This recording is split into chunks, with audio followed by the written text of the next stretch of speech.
this. Must-see TV. Damn, these playoffs have been good. And if you think the first round was good, what do you see the second round? Edmonton, Vancouver. Wow. There will be no survivors in this. They both got firepower. The Oilers are loaded. When I close my eyes, I just see Connor McDavid flying down the ice through the entire team to score goals or to set up goals. And they've really got themselves guns everywhere. They got Connor McDavid. They got Leon Draisaitl. They got the very controversial Evander Kane. They've got Zach Hyman, who scored 54 goals after the Maple Leafs didn't want to keep him or pay him. They got Ryan Nugent-Hopkins. They've got themselves Adam Henrique, who came from the Anaheim Ducks. They got goaltending. There's no doubt that this goaltender this year, Stuart Skinner, is different than the kid that was kind of freaked out last year in the playoffs. Edmonton is loaded. Now, Vancouver's different. They do have Brock Besser, who scored 40 goals this season. They got the Euro, Elias Pettersson, but he's more a figure skater. He's not a guy that wants to bang. They traded for Calgary's goal scorer. I think has been a big disappointment, Elias Lindholm. Vancouver may have to go with their third-string goaltender because there is no Thatcher Demko with the torn ACL. The backup goaltender, Casey DeSmith, has got some health issues still. That's going to be tough to have to play your third goaltender against all the firepower that Edmonton has. Next series, Colorado, Dallas. And, the Avalanche, it's just not Nathan MacKinnon's team. They are loaded.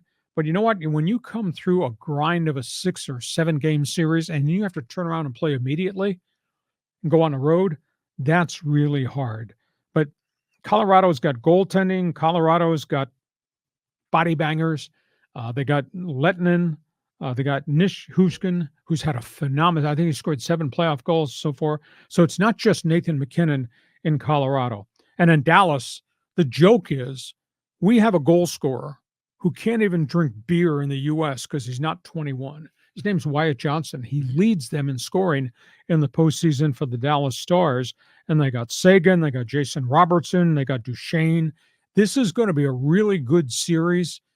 The marquee name is Nathan MacKinnon. Would he have 140-plus points this season? But this is going to be a good series.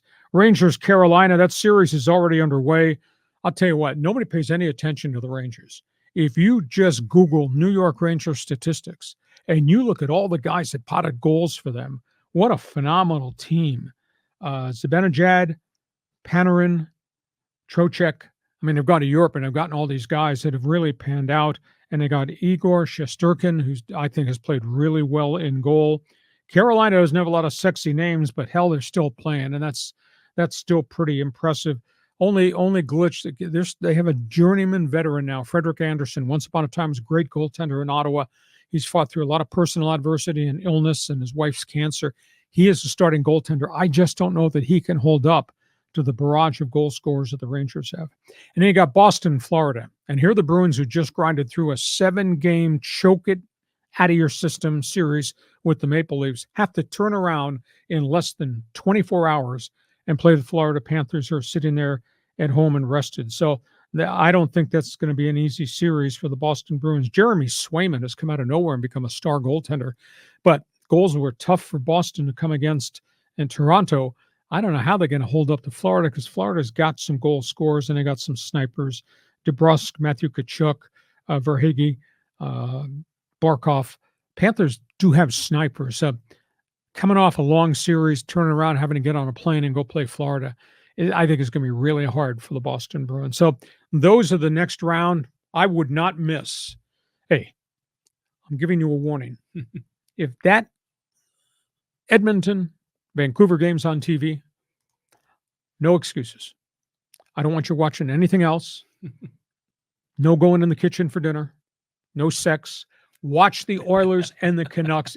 I think it's going to be a hell of a series. And, of course, for the ones that don't make the playoffs, changes. We're waiting to find out if the LA Kings drop the hammer on Rob Blake, the general manager. He's taken enormous heat for the amount of money he paid for all the guys on that roster, and they couldn't get by the Oilers for the 3rd year in a row. We're waiting to see who takes the fall for the Maple Leafs. They have not won a playoff series in 20 years. They've not won the Stanley Cup since 1967 with all the galaxy of stars the Maple Leafs have had. So we'll wait to see if Sheldon Keefe takes the fall there. And a bit of a surprise in Winnipeg. And our O Canada crew will probably want to sound off about this. Their head coach, Rick Bowness, just resigned today. And he had done a really good job. 50-win season in small market Winnipeg, and the roster they built, he's walked away from it. He's had health issues. His wife had health issues. Historically, he was a great assistant coach.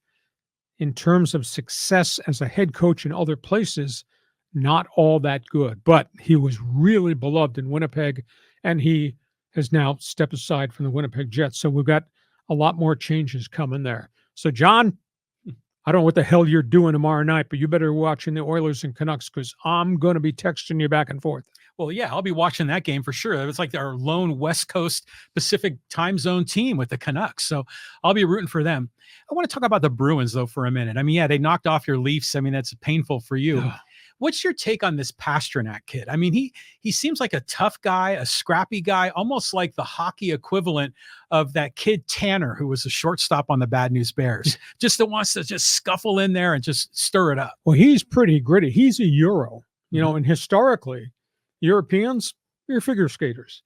This guy is a grinder. And of course, he's a big body guy. This guy is a sniper. This guy will go to the front of the net and create that havoc. He's the exception to the rule of the guys that come from across the pond. He's a really good hockey player, but it's tough to score goals. They checked the crap out of him in the Toronto series, and who won the Boston-Toronto games? Third and fourth line guys who are creating havoc and throwing pucks in front of net and bouncing. I mean, the Pastrnak got the game-winning shot off for a weird ricochet off the end boards.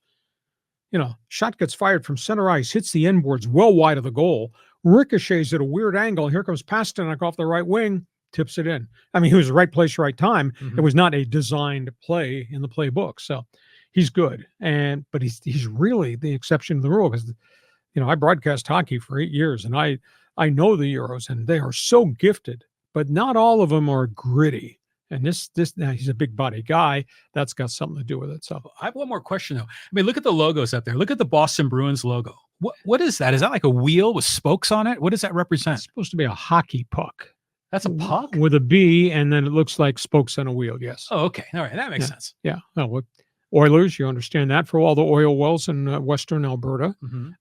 The Canuck, which is the whale for Vancouver. That's a cool logo. Yeah. Avalanche because of the mountains and the snow. Dallas, they used to be the Minnesota North Stars. And it was interesting. I watched that game at the end last night. There's a ton of people in that arena wearing Minnesota North Star jerseys from back in the day. Cool. Dallas stole the team out of Minnesota. The Rangers are the Rangers. You know what the hurricane warning is. You got the Bruins and you got the Florida Panthers. So great second round NHL playoffs coming up. I'm sure we'll find somebody from the old Canada network who'll want to jump on board on Fans Forum.